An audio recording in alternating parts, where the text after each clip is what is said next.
अस्सलामुअलैकुम वरहमतुल्लाहि वबरकातुहू। जैसा कि आप देख रहे हैं हमारा यूट्यूब चैनल अत्तैयार दारुल इलाज बागटावाला, आपका मेज़बान हकीम मोहम्मद रफ़ीक बागटावाला आपसे मुखातब हूँ। सामीन व नादरीन हजरात, क्या आज के दौर में जो पित्ते का ऑपरेशन हो रहा है, क्या ये बेहतर है या पथरियों का इलाज करना बेहतर है? तो लोग ये पूछते और सवाल करते हैं, आया कि जब पित्ता पथरियों से भर जाता है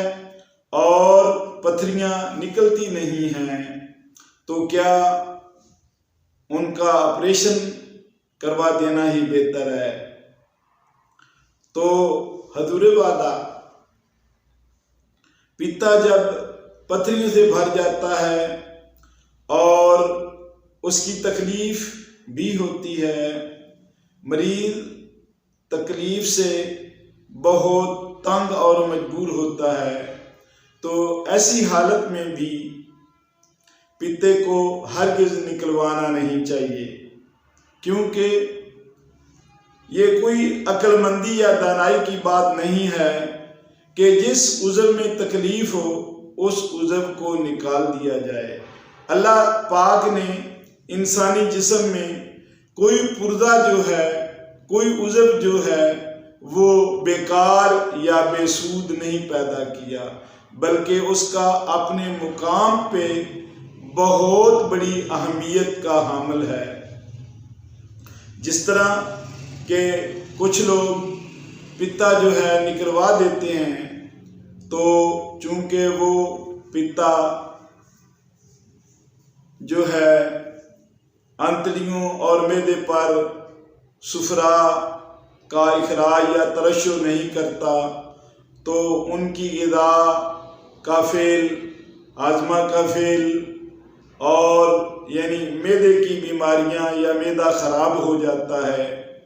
और पूरे जिस्म में जो है वो जो है सुफरा बढ़कर और हरारत बढ़कर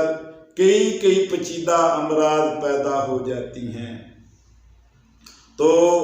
मैं तो समझता हूँ कि ऐसे लोग पाक पैगंबर सल्लल्लाहु अलैहि वसल्लम के इस इरशाद को भी मद्देनज़र नहीं रखते,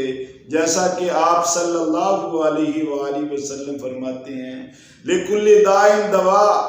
हर मर्द का इलाज अल्लाह तबारक व तआला ने पैदा किया है। व दवाउ ज़ुनूबि अल इस्तिग़फ़ार,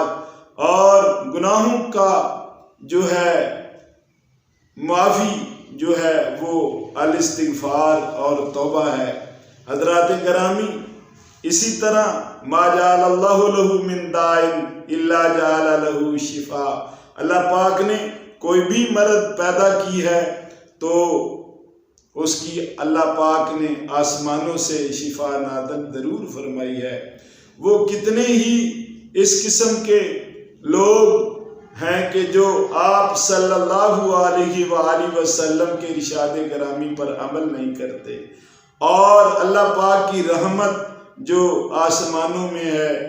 उसके तलबगार नहीं होते, बल्कि क्या करते हैं कि पित्ते को निकलवा बाहर फेंक देते हैं, जिससे सारी उम्र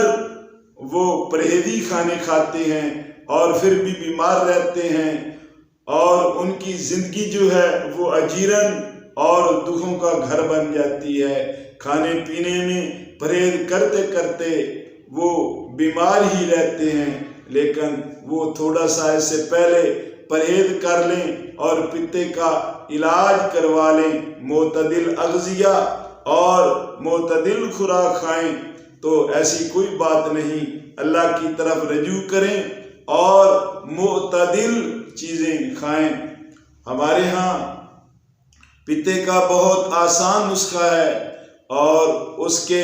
इस्तेमाल से पित्ता जो है उसकी पथरियां खारिज हो जाएंगी, तहलील हो जाएंगी और पित्ता बिल्कुल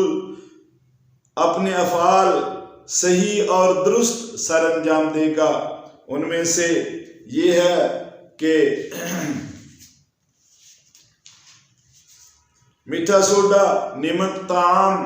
और संगदाना मुर्ग और रेवंद सारा, ये चारें चीज़ें जो हैं इनका बारीक सफूफ और पाउडर बनाया जाए। इसके बाद 1 रत्ती ता 2 रत्ती जो है वो सुबह दोपहर शाम इस्तेमाल किया जाए, तो ऐसे पथरियाँ जो हैं वो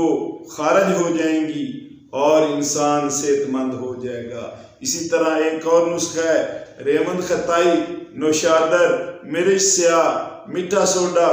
और कलमी शोरा, गंधक, आंवला सार। इन चीज़ों का सफूफ तैयार कर लें और एक माशा से एक माशा सुबह दोपहर शाम हमरा ताज़ा पानी इस्तेमाल करें, गर्म चीज़ों से परहेज करें, तो अल्हम्दुलिल्लाह फिलफौर ये पथरियों को तोड़ता है